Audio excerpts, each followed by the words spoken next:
Welcome to Haxby Shed. I bought this press about 18 months ago from a backstreet garage in Manchester. That's about 90 miles from here. It cost £125. It was quite tired, it had had a hard life, but we straightened out a few things which were a bit bent, and I put a new seal in this ram here, a new main seal. But I need to make some improvements now to this area here, because as I'm beginning to press things, this whole thing moves around. It lifts and it moves, and it makes it quite awkward. I'll show you what I mean in a moment, but I'm going to do a couple of things to improve it. One is I'm going to put this block of wood in around this hydraulic cylinder here, in there, but between this space here, like that. And the second thing I might do is reduce the space here between these clips, let's call them clips, against this bit of beam, because it's got too much float upwards. I'll figure something out, but I'll do this bit first. This is the problem with it, look. This bar here is only held at the moment by the weight of the ram, but as I start to press, you'll see this whole assembly starts floating around, and that bar, look, goes well out of line, and it's just a darn nuisance, to be honest. So I want this to be much more rigid, or at least have a lot less float in it. Well, we'll start by taking this big collar off, which should allow me to lift the ram out. And then there's a secondary collar here inside, which I hope unscrews, and that should allow me to put the wooden block on without having to take off this hydraulic line, and I'll have to be careful not to damage this gauge.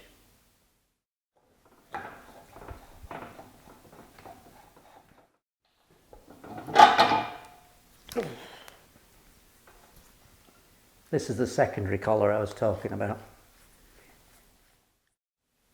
This diameter is 71.2, so we could call it 72, couldn't we? And this ring, which I call the secondary ring, but I suppose I could call it the upper ring, is 79.14, so we could call it 80, couldn't we?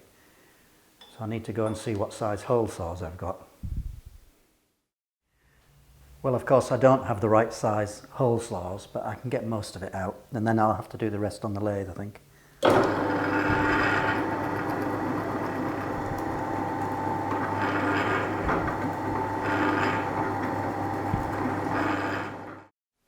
So the first one is 76mm, only as deep as that. And then we'll follow up with this one, which is 64. So my target is 72 and 80, but we'll get most of it out this way, I think.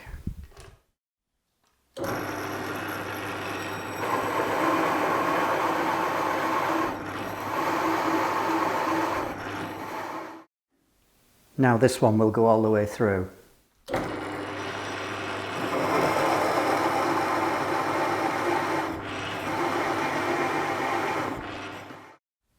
Turn it over, finish on the other side, but because I put the hole all the way through, the pilot is there on the other side for me.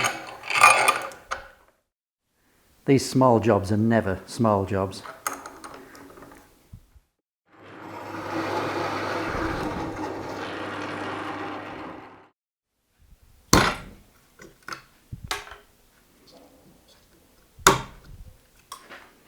Just get the excess off it, really.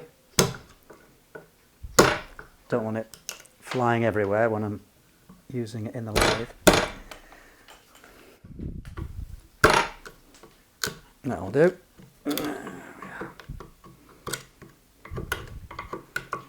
It's like one of those Japanese woodworking videos, isn't it? Sashimono. Except they've got skill and I haven't. I can just set my depth on there, that edge against that edge.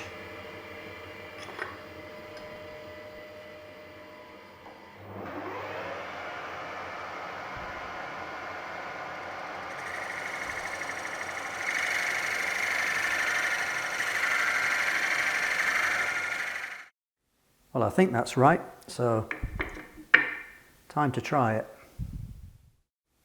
Well, if anything, it's probably slightly too snug on here, but let's see. Now, if when I get it into this track above, it's too tight, I'll just have to shave a little off these edges if I've not got it absolutely central. Oh, it's not the lightest thing.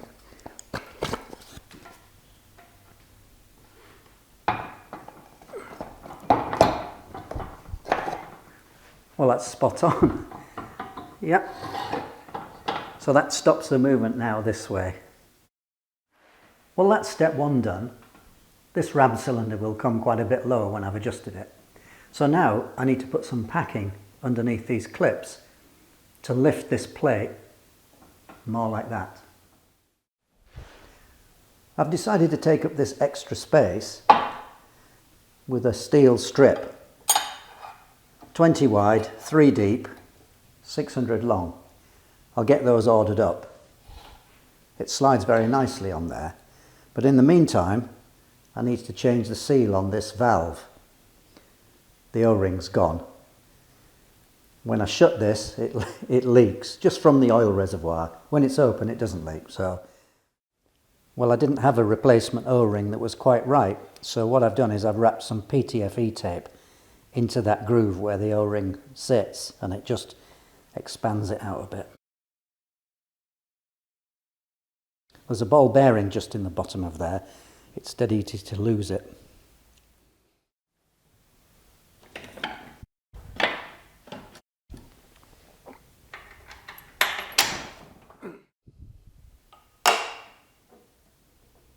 That looks about level.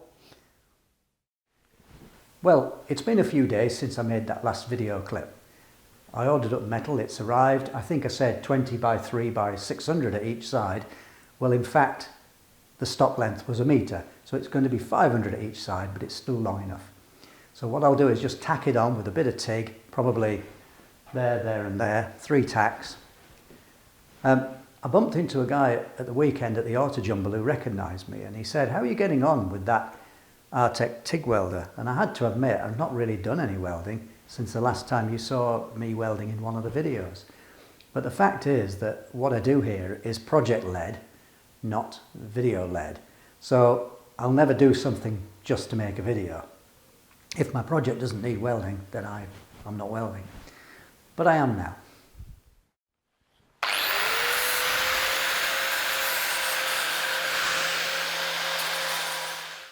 You might have seen me jump a little bit there. This was a new disc and it just threw a lot of grit off into my face.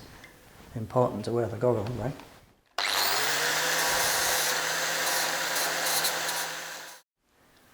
Well, it's been a while. Let's hope I can remember. I'm going to use this clamp here as a rest. I think I can hold it steady. Here goes.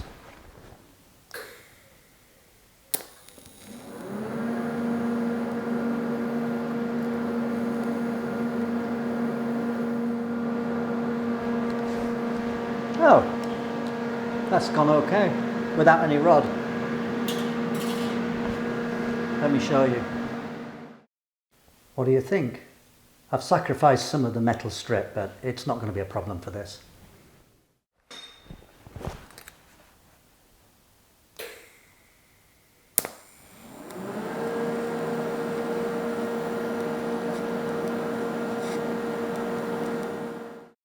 On the back side of the press, closest to the wall where nobody could see, I did try a bit of filler just to get some practice really, and it's gone fairly well. That sort of crease there is not a gap, it's just the edge of the bead, that's all.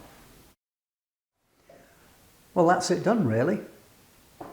There's no movement side to side, there's no movement really up and down, but it does move freely this way on those 2 tracks. I haven't oiled them, I haven't cleaned up my welds yet. It's just as you saw me weld them. So to that gentleman who asked me, what's the welder like? Well, I can't speak for this welder, but that welder is pretty good. I'll put a quick shot of that in before we finish. Well, I hope that was useful to somebody. Thank you for watching Haxby Shed.